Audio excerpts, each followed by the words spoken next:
N'oublie jamais Dieu. N'oublie jamais Dieu. N'oublie jamais de revenir bénir Dieu après une délivrance. Il ne faut jamais oublier de venir bénir Dieu après une délivrance. Quand vous êtes délivré, dès que vous êtes délivré, il faut revenir dire Seigneur, merci de m'avoir délivré. Merci.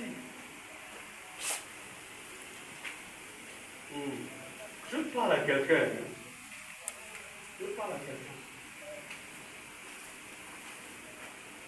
Dieu veut que tu changes ta façon de voir les choses. À chaque fois qu'il y a une difficulté, Dieu sollicite ta compréhension spirituelle pour que tu lui dresses un autel. Enfin, Dieu est le même aujourd'hui. Il transforme les vallées d'angoisse en vallées de louange. Dieu est le même aujourd'hui. Il transforme les vallées d'angoisse en vallées de louange. Les ennemis s'étaient rassemblés, 3 nations, pour attaquer Juda. Ce n'est même pas pour attaquer tout Israël, parce que c'était le royaume du sud. Juda, c'est la petite partie, la plus petite partie même d'Israël. Et 3 grands pays, y compris la Syrie, venaient attaquer ces gens-là. Josaphat a dit non, Seigneur, qu'est-ce que je vais faire? Bon, ils ont jeûné, ils ont prié. Et la Bible dit que le prophète est parti au-devant d'eux pour dire, Josaphat, ce n'est pas ton combat, c'est le combat de Dieu. Et quand l'ennemi s'est retrouvé dans la vallée de Béréka, alors là, Dieu c'est-à-dire que les épées des ennemis, les épées des alliés se sont retournées contre eux-mêmes. Donc, ceux qui sont venus attaquer Israël là, se sont battus contre eux-mêmes. Et finalement, c'est Israël qui est venu. Pendant 3 jours, ils ont ramassé le butin. Et le 4e jour, ils ont dit non, on ne repart pas comme ça. Bénissons Dieu. Dans la Bible, j'aime bien cette thématique. Il y a Béréka, mais il y a aussi Baka. Il y a Sitna, il y a aussi Rehoboth. Vous comprenez ça? Il y a Sitna, mais il y a aussi Azeka, mais il y a aussi Soko. Il faut que vos vallées là, qui symbolisent les problèmes, soient transformées en bénédiction. Et ça c'est possible. Dieu n'est pas là pour comment on appelle ça? Pour le malheur des humains. Dieu est là pour le bien-être de l'homme. Dieu lui-même a créé l'homme avec l'essence d'être bien dans sa peau. Ce matin, en conclusion, bien-aimé, Béréka est possible pour toi. C'est-à-dire la vallée de bénédiction. Même si tu penses que tu passes par des difficultés. Béréka n'est pas semblable à un lieu, n'est pas ici seulement un lieu géographique, mais c'est une expérience de vie, une expérience spirituelle. Dieu veut te conduire là où tu ne te contenteras pas seulement de suivre, mais c'est surtout de te servir de ces bénédictions. Il y a des endroits là où Dieu peut te mener qui sembleront déserts ou désertiques, mais à un moment donné, quand tu mesures la valeur de cette épreuve, tu peux comprendre que Dieu t'a amené ici pour te bénir. Pourquoi croyez-vous que Dieu, l'Esprit de Dieu, avait transporté Jésus dans le désert? C'est pour lui faire du mal, bien pour le bénir. C'était pour le bénir. Et c'est du désert qui est devenu fort encore. C'est du désert qui a eu intronisation de son ministère. Après quoi Satan, l'accusateur, le procureur, s'est présenté, oubliant que Jésus, c'est lui-même le plus grand avocat. Et la Bible déclare qu'à un moment donné, Satan l'a amené, l'a transformé au clocher. Vous savez ce qui s'est passé au clocher? Il a dit, tombe. Parce qu'il est écrit que les anges, ton frère a dit que les anges te soutiennent.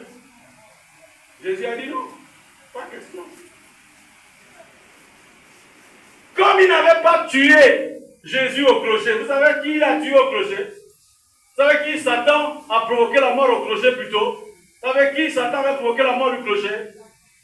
Mais c'est Jacques, vous ne lisez pas la Bible. Jacques est tombé de là-bas. Jacques est monté au clocher. Les dissidents là, tous les apôtres sont morts mal. Hein. Jacques là, le frère de Jésus, le demi-frère de Jésus là. Ils l'ont fait monter là-bas. Comme Satan avait échoué avec Jésus, il a incité les gens et puis les gens sont partis là-bas. Jacques était là-bas au clocher. Il tombe. Jacques est tombé, il n'était pas mort sur place. Et ils l'ont achevé. Parfois, là où ils n'ont pas eu ton père et ta mère, c'est vous qui êtes les cobayes.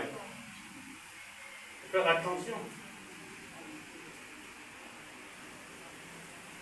Hey, la vie, ce n'est pas du jeu. Hein. Si vous, spirituellement, vous ne connaissez pas la valeur de la vie, le diable connaît ce que c'est. Les démons aussi savent que vous êtes dans une position privilégiée. Comment à chaque fois Dieu va prendre vos malheurs, il va transformer ça en bénédiction à chaque fois. Hein? Bien-aimés, frères et sœurs, vous êtes dans la vallée de Baka. Allez-y fouiller. Baka, c'était une contrée, un checkpoint. C'est-à-dire que quand on passait Baka, on passait en vitesse, personne ne s'arrêtait. Parce qu'il faut que tu traverses pour arriver à Jérusalem. Et ensuite, regardez, géographiquement, c'était le seul endroit pour entrer à Jérusalem. Mais avant d'entrer à Jérusalem, il y avait la vallée de Bereka, mais aussi, il y avait la forêt de Baka. Le dernier checkpoint, c'est Baka. On dit la forêt des maudits. Personne ne s'arrêtait. Personne, tout le monde était informé que personne ne doit s'arrêter là. Tu passes outre. Mais dès que tu as traversé Baka, tu es à Jérusalem. Amen. Amen. Quand tu traverses ces difficultés, tu rentres direct dans le bonheur. Quand tu traverses avec toi tes épreuves, tu dois rentrer nécessairement dans le bonheur. Parce qu'après la pluie, vient nécessairement et obligatoirement le beau temps. Arrête. Tes ennemis sont des marchepieds pour toi. À partir d'aujourd'hui, sache que tes ennemis sont des marchepieds.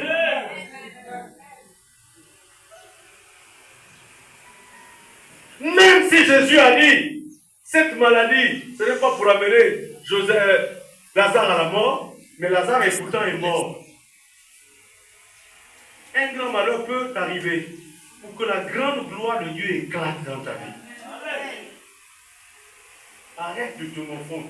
Je dis bien, sans exception, tous tes ennemis aujourd'hui sont des marchepieds. Un marchepied, c'est un escalier.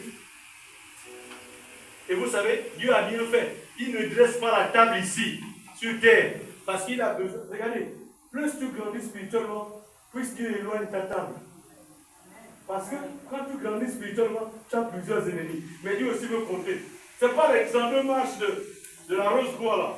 Mais nous, on a plusieurs marches. Tu comprends? Est-ce que vous m'entendez?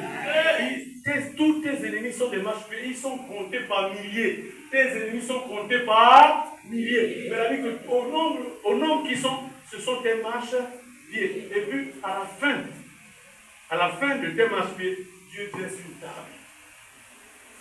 Et puis bon, tu es là maintenant et on te sert pendant qu'ils sont courbés. Parce que tu peux aussi dire, bon, je vais d'abord descendre.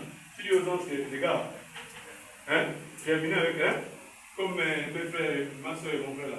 J'étais là, j'étais le patron, non? Mais voilà, attendez, on faisait tout pour leur gloire. Et c'est exactement ce que le Seigneur fait pour nous.